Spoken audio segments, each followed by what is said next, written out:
Back to our channel. So today in this video we are going to discuss about how to generate Reddit titles with Hypotenuse AI. So without wasting much of our time, let's get straight into the video.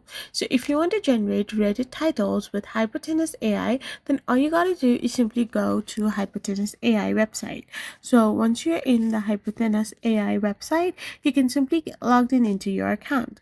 After you have logged in into your account, you can simply go for the sign in option and then start a free trial or have a paid plan for it.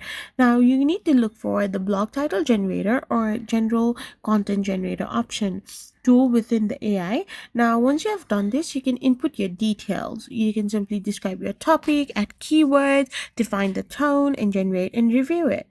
After this, you can refine for Reddit's best practice. You can keep it conversational, A/B test mentally, or consider the subreddit rules.